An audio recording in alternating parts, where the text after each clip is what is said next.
to another Greenville County Library System virtual event. I'm Rachel, and I'm the Adult Outreach and Event Coordinator for the library. I'm so pleased that you could join us for Residential Rain Gardens. This presentation is presented by the Greater Greenville Master Gardeners, so we're going to learn everything we need to know about having our own rain gardens right at our homes. If you're interested in our other live classes and virtual events, be sure to check out our website, greenvillelibrary.org, and look under classes and events for all of our adult offerings.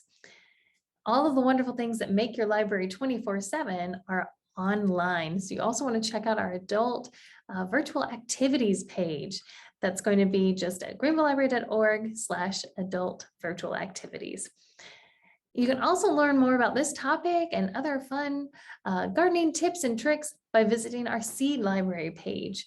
We do have that permanent seed library at the Berea branch, and we also sometimes have pop-up seed libraries, so you can check those out as well. And that's at greenvillelibrary.org/seed library.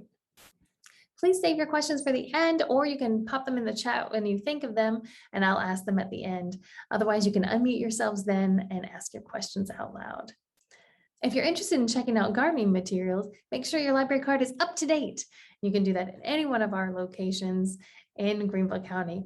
So we look forward to serving you soon. And if you'll join me in welcoming our presenter for today, that's Jean Lindsay with Greater Greenville Master Gardeners. Thank you, Jean. Okay, welcome to Rain Gardens. And that's probably a more apropos topic than I thought it was going to be, because I've got raindrops on my window right now. Tonight we're going to be looking at the questions of what they are and why in the world would you want to have one, and supposing that you do, how would you do it? And our first question then would be, what exactly is a rain garden? Is it anything like maybe a rainforest? No, these are rain gardens. These are residential rain gardens, because that's what we're going to be talking about tonight. So let's look at this picture and see what they have in common. They're sort of funny shaped gardens, aren't they? They have these have sort of low growing plants. They're mostly in sun here. I see some of the same flowers repeated, but I still don't know what it is. A rain garden is simply a garden that's designed to capture rainfall flowing through your yard. That's an odd concept. Why in the world would you want to do that?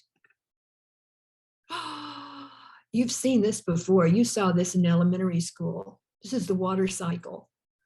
And essentially what it is, it shows how the water comes to earth from the heavens as snow or ice or rain, and in various ways, excuse me, either right away through evaporation, or by running off to a surface into an ocean or a river, or infiltrating and running as groundwater to another big source of water, where it then can evaporate again, and the water cycle goes around and around.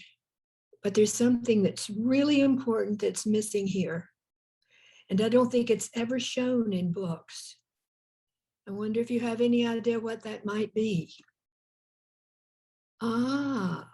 It's the human effect.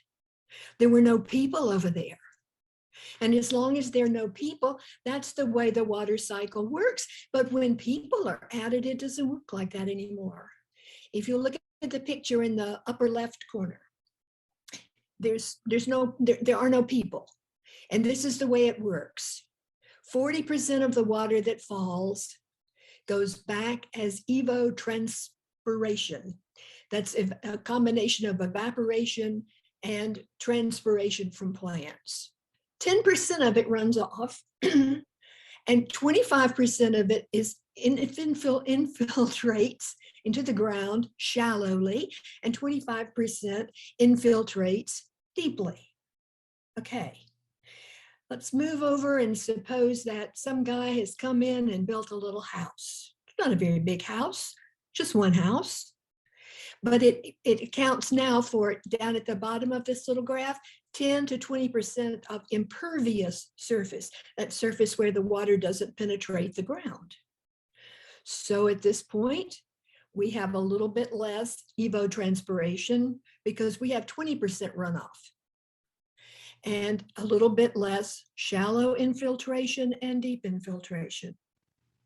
Now you look at the lower right-hand corner, and that was a good place to build a house. I don't know what happened to its trees, but some more people have come. We have 3 little houses now, but the important part is we have 35% to 50% impervious surface. And look what that does. It cuts down on everything except the runoff.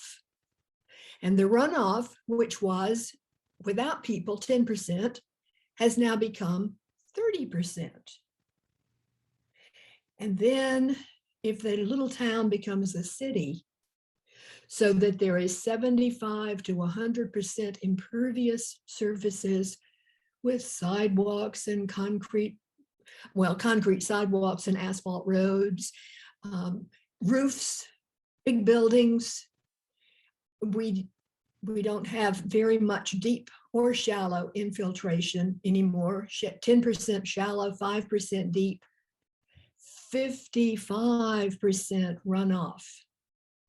So that means some people are going to get flooded probably. Look at this. Remember those little houses? This just blows me away every time. Each inch of rainfall on 1,000 square inches of roof. Now, if you have a 1-story house and it's 2,000 square feet, you have 2,000 square inches of roof. You have 2,000 square inches. I'm not good with zeros. I know they're just placeholders to me, but I can't even figure out what place they're holding most of the time. Let me just read it to you. Each inch of rainfall on 1,000 square inches of roof results in 623 gallons of runoff. That's a lot of runoff. And because that runoff has come off a roof where there are shingles, the runoff, that water contains copper and lead and zinc, none of which are particularly good for you. The water, of course, the runoff, it does not all just come off roofs. It comes off various places, and it contains like sediment from the bare spots in the sloping areas in the lawn. It contains organic matter from detergents. Perhaps you washed your car in the driveway.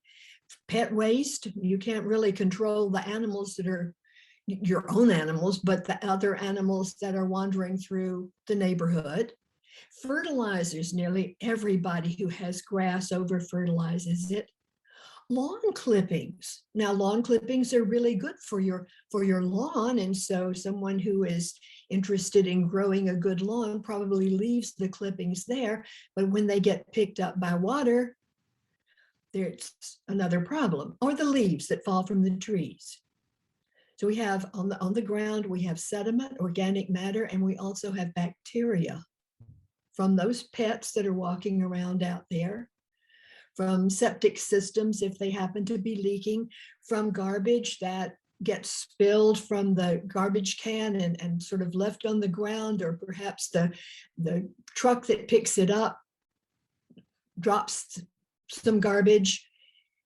And we have all kinds of problems from that. The sediment increases the turbidity in the water when it gets to the body of water that it's rushing to.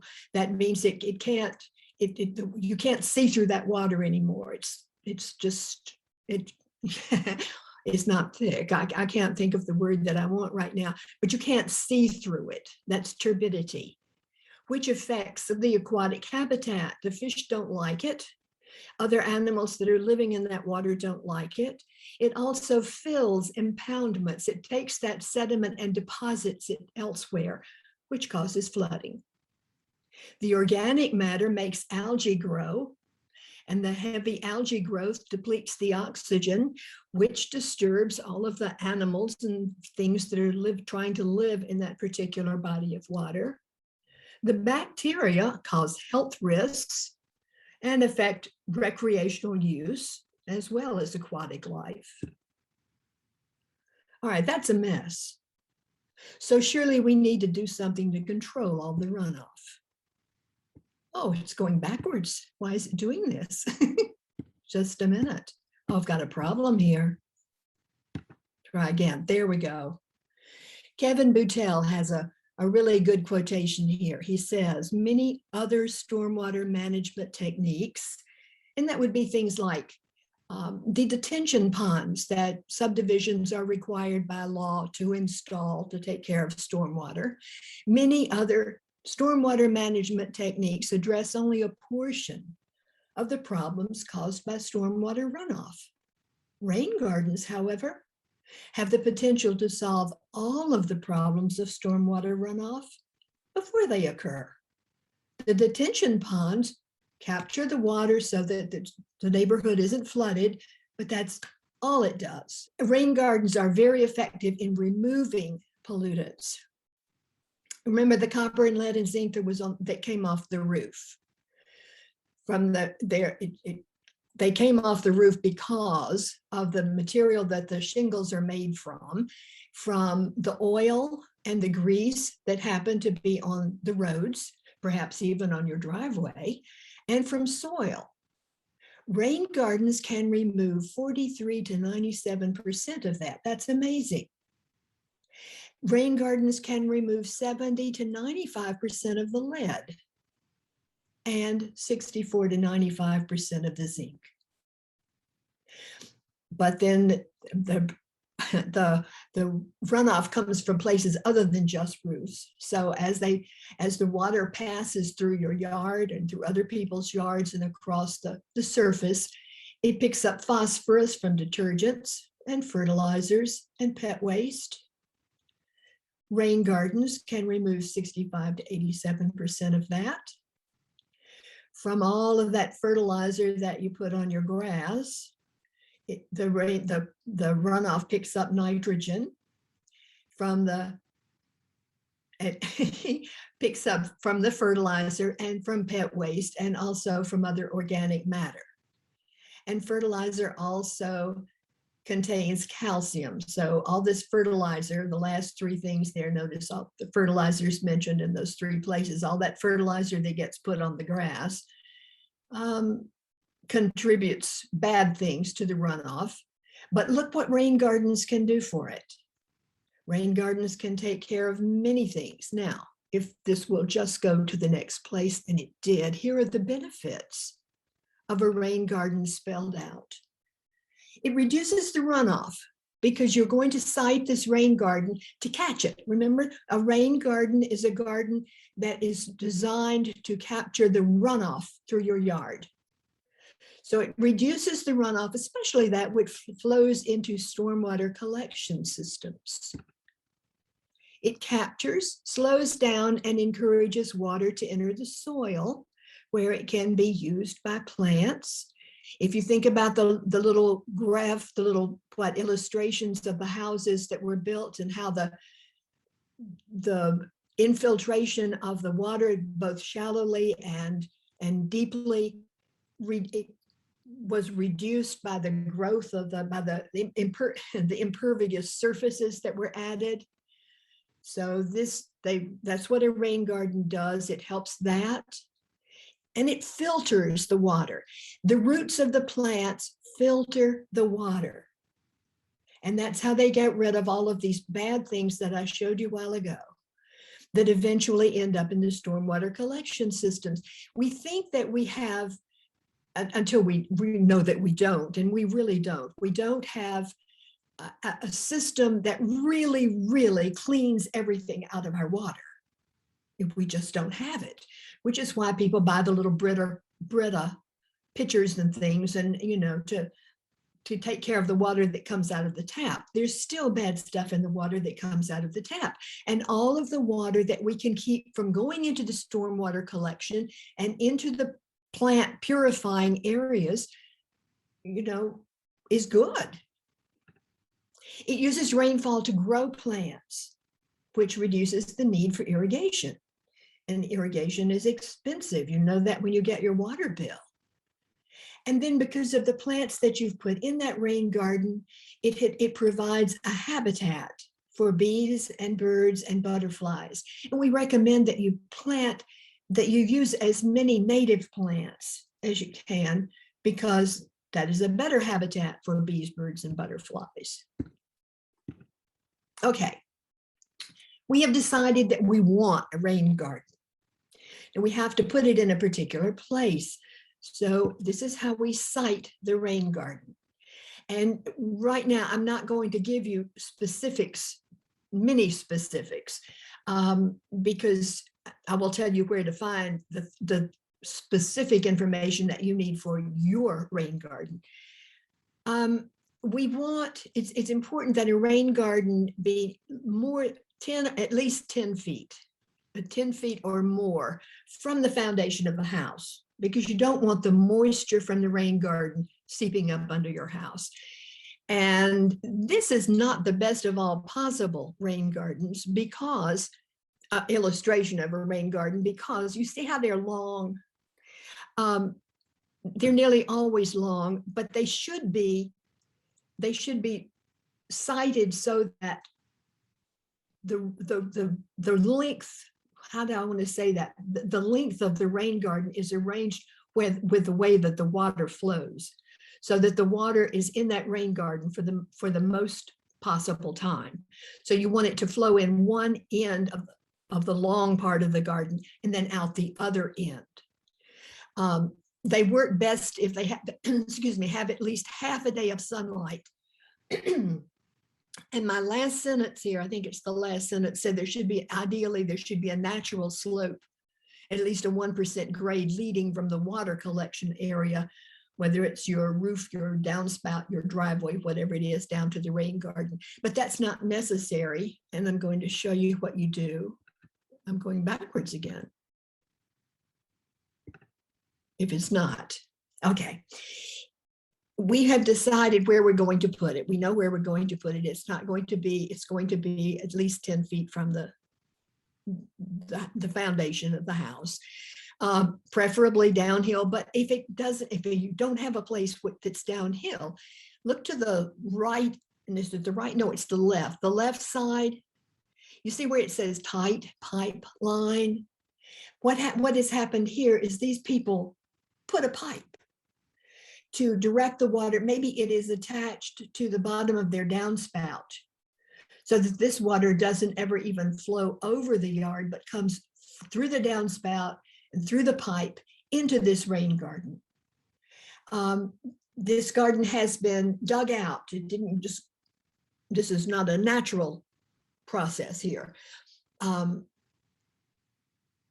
It has been scooped out and then partially refilled with some soil mix. Now, this can be anything. This can be, just garden soil in a bag from the big box store. But you want something that's, looser in the very bottom of this, because you want the rain to soak in. This rain is approaching from the left and going to the right. And if you look over at the little, well, okay, all right. Ideally, I will take this, I have scooped out, see where it says soil mix, and soil mix is in here. I scooped that out and I put it over here on the right side, so that my right side really should be taller than the left side, because it's going to come in from the left side. I'd like for it to stay there until it has time to soak in. But because we might have a really big rain, which comes gushing through, they're rocks, and they may be very hard to see. They are see where it says overflow, and then there's a little arrow that points to the left side of that hill. Those are rocks. And the rocks are there in order to break up any really heavy gushy flow, so that it doesn't erode as it exits this rain garden. All right, we have some plants planted on the sides of this then, and we have some plants planted on that soil that we have put into the bottom of the garden there. And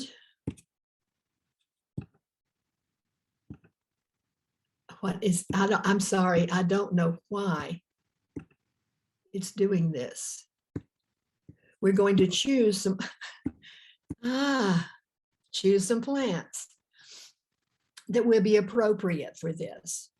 All right, these plants that we're going to choose need to be able to withstand periods of drought and flooding, because after we've made this rain garden, we've made it properly, we don't have to do anything else to it after we put the plants in. We're just going to let those plants grow.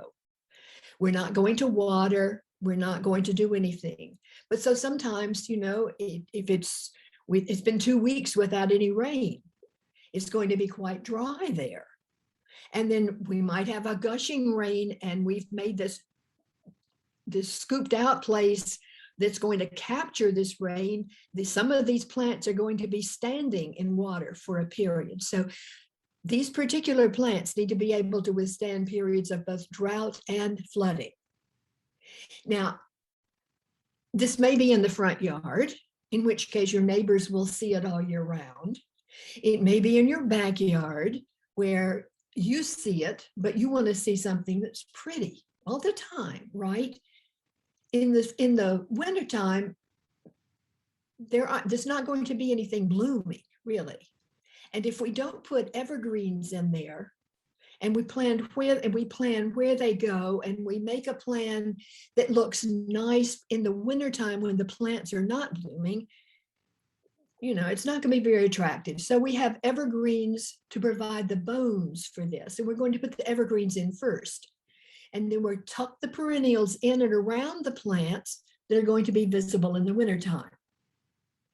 And some of the plants that are in the center of this garden will have to really be able to really be able to endure standing water. So the ones that require the most moisture should be planted in the center. So let's look at the evergreen shrubs. We talk about a sunny rain garden. These are the evergreen shrubs what we could choose for a sunny rain garden. Inkberry holly has very pretty leaves, glossy green, tiny little black berries, no flowers, but a nice looking shrub. Next, or Carissa holly, more pointed, but both of these are fairly small shrubs. Dwarf yaupon has those beautiful red berries. Nandina will work if we are careful to get the sterile varieties and not the Nandinas that most people know. Because Nandina is such a pretty little shrub, though, people have been working hard at developing Nandinas that do not have berries. The trouble with the berries is that some of the birds like them a little too much, like cedar waxwings, and cedar waxwings will gorge themselves on the Nandina berries and they kill them. So we don't want that to happen. And also the shrubs themselves with the berries are invasive, and invasive doesn't mean it's a problem just for you. It means it's a problem for the community, because birds take those berries and then plant the Nandinas in lots of other places. These particular Nandinas here, Obsession, Lemon Lime, Flirt, and Blush Pink, are part of the Southern Living collection. So Nandina is a good one, but we want to be careful to get the sterile varieties. And then the last one of these I have to suggest for you is Abelia. And Abelia is a nice shrub too. And so a lot of smaller varieties have been developed. Some of the original ones are really, really big. And that's okay if you have a really big area. But if you don't, a smaller one will work better. And Nandinas have those nice flowers. Okay. You might want to put deciduous shrubs in your rain garden, because although they don't have leaves in the wintertime, most of them have lovely flowers, like star magnolia, which is also going to be a big shrub.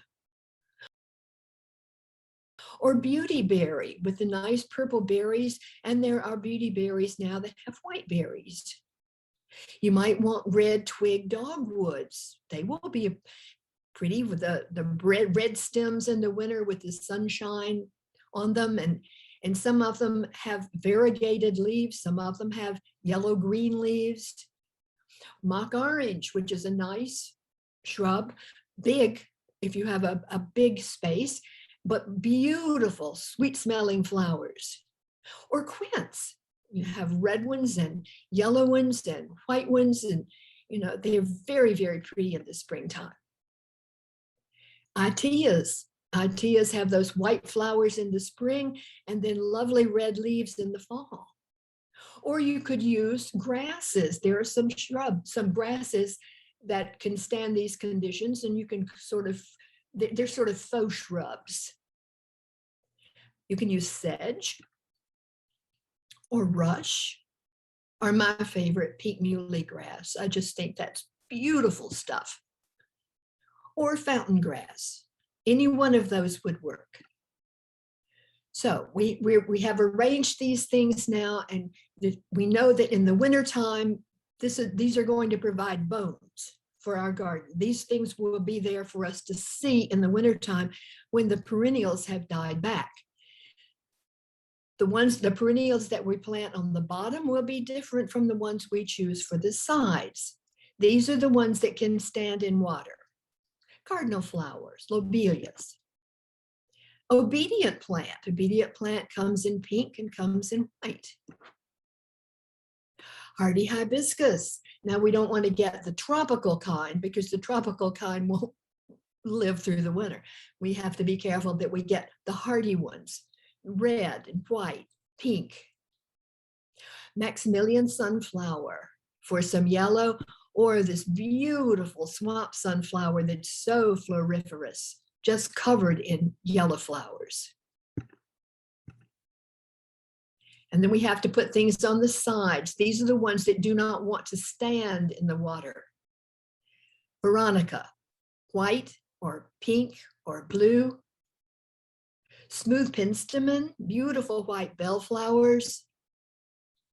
Black-eyed Susans. Ironweed, daylilies in white or red or orange and yellow and cream. Asters for the fall, all sorts of colors for asters. Siberian iris, purple, yellow, white, blue. Cannas, lots of different colors in cannas, and people have developed this fancy foliage for cannas too, although most cannas are fairly big. Wild indigo, baptisia, yellow or white or blue. Blue flag iris. Okay, now I want to make sure, because I'm looking at this thing all year round, I want to make sure that I choose some plants that will look good all year round. So these are some of the plants that I had suggested you might use. And if you put them in, here we have what they look like in the spring. And then in the summer, oh my goodness, we have a riot of color in the summer. And in the fall, it still looks nice.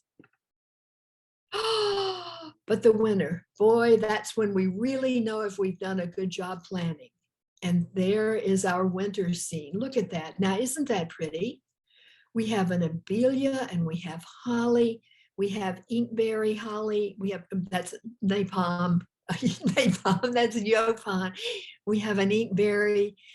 We have nandina, and we have a red twig dogwood. And that looks absolutely beautiful in the winter. So we have done a good job planning. And now, to help construction of your rain garden, there are books in the library that will help you, and I have a list of them here.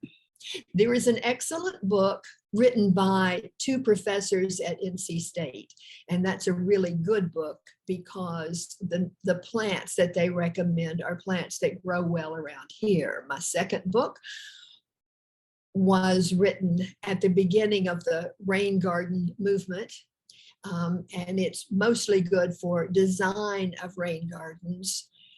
There's another one. I gave you the information. There are numerous internet websites now because rain gardens, people are very, very interested in rain gardens. And today I discovered that Clemson, if you Google, what did I do? Rain gardens, Clemson. Clemson has just published a PDF booklet, which you can just download, on building rain gardens, and it gives you a lot of information about how to do this for your specific situation. The rain gardens are so good because they help your community, and they also beautify your yard, and both of those are important because all of us live downstream from somewhere. And all of us are getting runoff. And more or less, this program has been presented by the Greater Greenville Master Gardeners and Clemson University. And that's it. I will try to answer questions if there are any. I will try. Great. If anyone has questions, feel free to unmute yourself. You can just ask your question out loud, or you can put it in the chat if you'd rather not unmute yourself, and I can read that out loud. All right, we've got one question already. Are mosquitoes a problem at all with rain gardens? Oh, okay. It takes mosquitoes 7 days to hatch. And a well-designed rain garden will dry out before 7 days. So that's what you do for mosquitoes. You make sure that, even if you have a bird bath, you don't want your bird bath to have standing water for more than 7 days unless you have something like little mosquito dunks that you want to put in there. But 7 days that's the safe period. Great question, because we all have issues with mosquitoes here in South Carolina. Yes, ma'am. Any other questions? Ask the expert while you've got the chance. While you're thinking, I did put in the chat a link to the book, Rain Gardening in the South, written by the two professors. Yes, ma'am. Thank you. Sure. Thank you. And also the Clemson Rain Garden Initiative, that link is also in the chat. Good. If you're watching the recording, I'll have that in the video description as well. Good. Oh, here we go. You mentioned having stones on the edge of the rain garden. Yes. Is there a certain size you recommend, gravel size or larger? Oh, no, bigger than that, because what you're trying to do is to break up the flow of the water so it doesn't come gushing over. So no, some nice and preferably sort of rough, largish rough stones. And if you've designed it right, you shouldn't have gushing as a regular occurrence. But goodness knows what's going to happen with climate change. We have all sorts of surprises. Yes, good point. All right, great question. Thank you. All right, and here's another question. I have a site that does not get a half day of sun. Can I put a rain garden there? You can, but you need to get one of these books. Get the book by the professors at NC State, because I think they have a section in there on shady rain gardens. And you can do that. It's just that the water is going to evaporate so much faster in the sun. But yes, it is possible. Thank you, Jean, and thank you to you for joining us for Residential Rain Gardens. I know I learned a lot about what I'm going to do in my own garden. I hope you've learned some stuff as well. Be sure to join us for the next Master Gardener virtual event that is next month, Wednesday, September 8th. That's at 6 p.m. Gardening in Greenville County, Years of Lessons Learned. And of course, you can visit our pop-up seed libraries. Those are happening all times throughout the year. We've got some coming up now, so you'll want to check out our schedule at greenvillelibrary.org/seed library. That's where you can always check to see what pop-ups we have going on. If you want one more great tip on gardening and rain gardening, that's to be sure to use your library card. That is your key to so many free resources, whether it's ebooks, downloadables, audiobooks, you name it. So make sure that you've got your library card or that your library card is up to date. You can do that by contacting us at any one of our library locations. Don't forget to follow us on Facebook, Instagram, and Twitter, and you can also sign up for our e-newsletter. Thank you for joining us, and we look forward to serving you soon. Bye, everyone. Have a great night.